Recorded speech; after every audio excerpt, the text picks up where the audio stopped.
Cumberland Mountain State Park in Crossville, Tennessee offers a wide variety of amenities, including camping, both tent and RV, cabin rentals, swimming, boating, including kayaking and paddle boards, as well as mountain biking.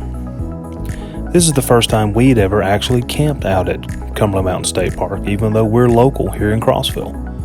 While camping this time, we decided to venture out a little more and do some kayaking. It was the first time my daughter had ever been on a kayak. I think it might have been his first for her friend as well. It took a little while for some of them to kind of learn how to paddle, but everyone picked it up quite quickly. So it's enjoyable for all ages, even those that have never been on it before.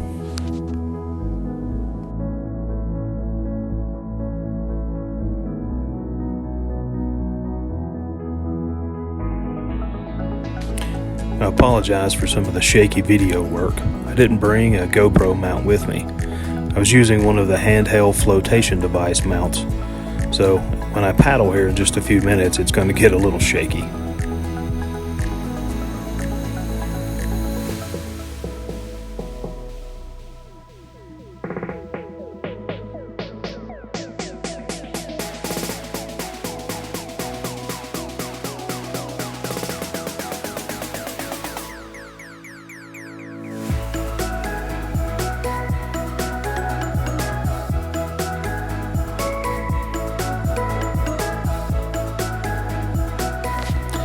I also did not actually try and edit any of my videos.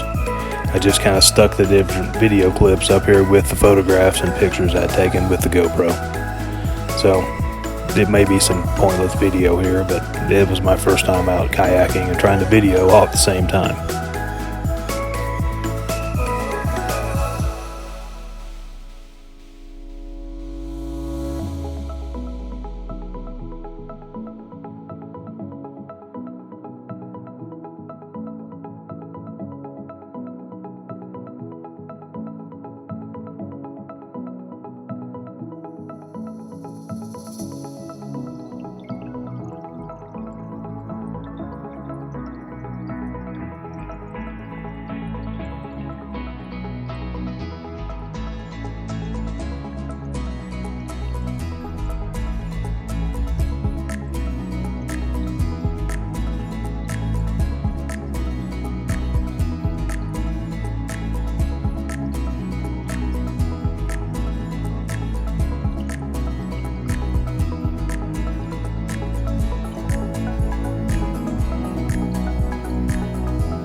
Our goal that day was to reach the swinging bridge. We did make it to the observation rock, but it got a little further than we thought. We'd only rented the kayaks for an hour, and we splashed around. Lil even found a nice shady spot to take a nap. But we did make it probably about 3/4 of the way. If you look on this map here, the little circle, red circle area there is about where we paddled to. The swinging bridge is there where the white crosses the lake. But it was super hot that day. We were out there between probably around 2 to 3 o'clock, so it was approaching 90 degrees. But overall, we had a wonderful time kayaking out on Byrd's Lake at Cumberland Mountain State Park and camping in general. I highly recommend anybody visit your local state parks. And if you're ever in the area, stop by Cumberland Mountain. I think you'll enjoy it.